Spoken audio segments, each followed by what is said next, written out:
बोलो जयकारा बोल मेरे श्री गुरु महाराज की जय। गुरुमुखो, श्री सद्गुरुदेव जी हर वक्त अपने प्रेमियों को भक्ति की सच्चाई दात बख्श कर सच्ची खुशियाँ प्रदान करते हैं। सांसारिक दृष्टि से वे प्रेमी चाहे कैसी भी हालत में हो, परंतु उनका मन सदैव सद्गुरु के वाणी में भीगा रहता है और दुख कभी उनके पास नहीं आ सकता।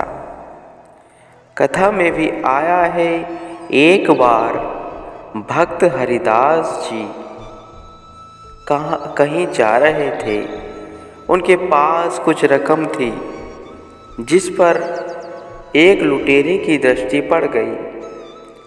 उसने उनका पीछा किया और चलते चलते जंगल में पहुंचकर उस लुटेरे ने भक्त हरिदास जी की सब रकम हथिया कर उन्हें पास ही एक कुएं में फेंक दिया। इसमें भी मालिक की मौज जानकर भक्त हरिदास जी अपने हर श्वास में शब्द का अभ्यास करते हुए कुएं में ही रात्रि व्यतीत करने लगे। गुरुवाणी में वर्णन आया है, जो तुधु भावे साही भली कार।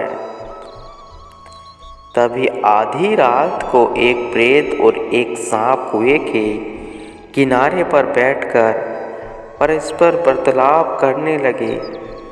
प्रेत ने कहा कि मैं देवदत्त राजा की कन्या में निवास करता हूँ और हर प्रकार से आनंद में हूँ।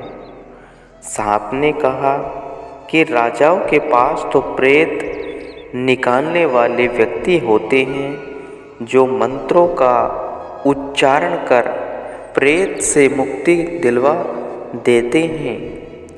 राजा उनके द्वारा तुम्हें अपनी कन्या में से निकलवा सकता है।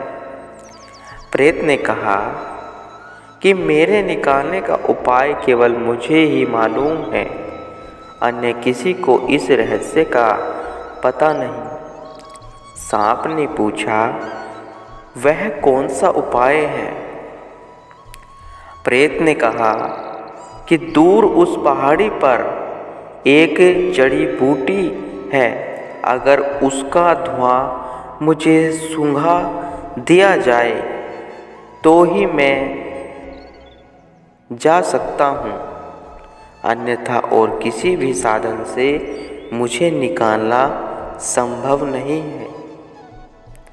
प्रेत ने फिर सांप से पूछा कि तुम्हारा निवास कहाँ है? सांप ने कहा कि मैं 7 बादशाहों के खजाने के ऊपर बैठा हूँ। प्रेत ने पूछा कि तुम्हारे निकालने का कौन सा उपाय है? सांप ने बताया कि पुष्प और धूप लेकर कोई पूजन करे और आम पत्र का धुआं दे तो मैं तुरंत ही वहाँ से चला जाऊँगा। कुएं में बैठे भक्त हरिदास जी ने उनकी सारी बातें सुन ली।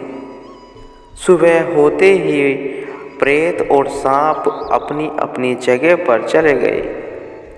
भक्त हरिदास जी को भी कुएं में पानी भरने आए। किसी व्यक्ति ने बाहर निकाल दिया। भक्त हरिदास जी उस पहाड़ी से जड़ी बूटियाँ लेकर सीधा राजा देवदत्त के नगर में पहुँचे।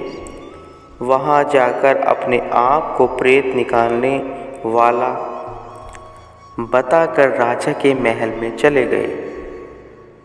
उस राजा की केवल एक ही कन्या थी। राजा ने यह घोषणा करवा रखी थी कि जो भी मेरी कन्या का प्रेत निकाल देगा उसे मैं अपना आधा राज्य दे दूंगा और अपनी कन्या का विवाह भी उसी से संपन्न कर दूंगा।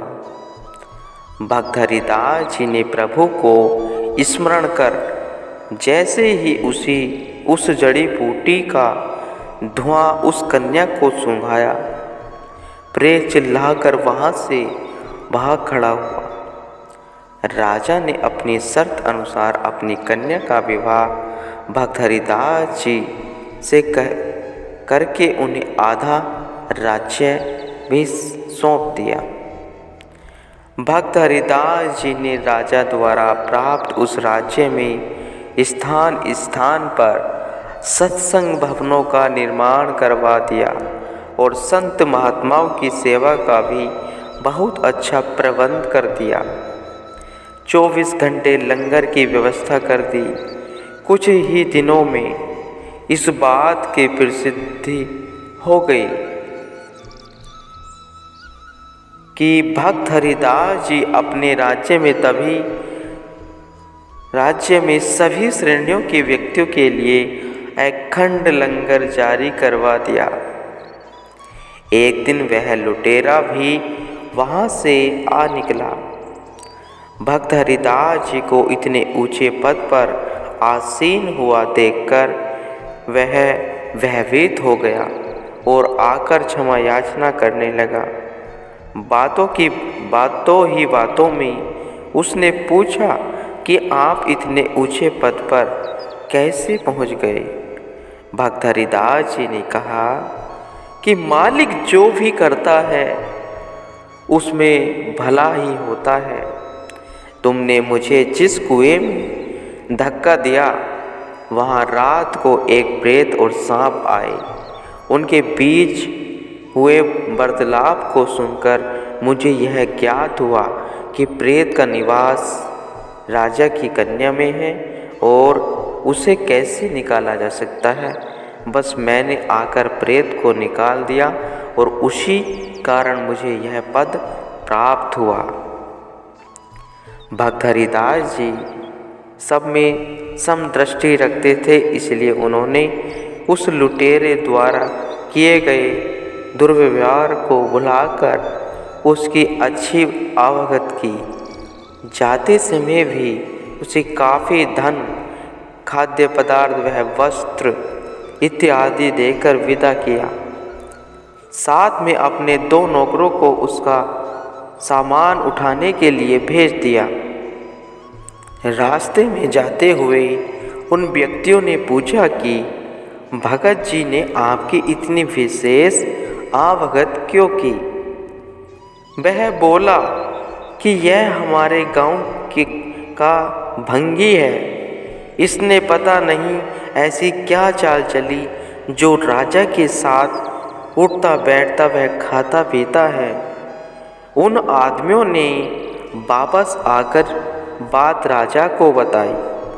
सुनकर राजा आग बबूला हो गया और आदेश दिया कि जिसने हमारा धर्म भ्रष्ट किया है उसे तुरंत हमारे सामने पेश करो। भक्त हरिदास जी के सामने आने पर राजा ने क्रोधित हो पूछा कि सच बताओ, क्या तुम जात के भंगी हो। भक्त हरिदास जी ने पूछा कि आप यह बात किसने कही है। राजा ने नौकरों की ओर संकेत कर सारी बात बताई। जवाब में भक्त हरिदास जी ने धीरज सहित उनके साथ जो घटित हुआ था वह सारा वृत्तांत कह सुनाया और यह भी बताया कि आपके जैसे 7 राजाओं का धन अभी भी मेरे पास है। उन्होंने राजा को जाकर वह जगह दिखलाई जहाँ सांप रहता था। सांप को वहीं से हटाकर राजा को वह खजाना दिलाया।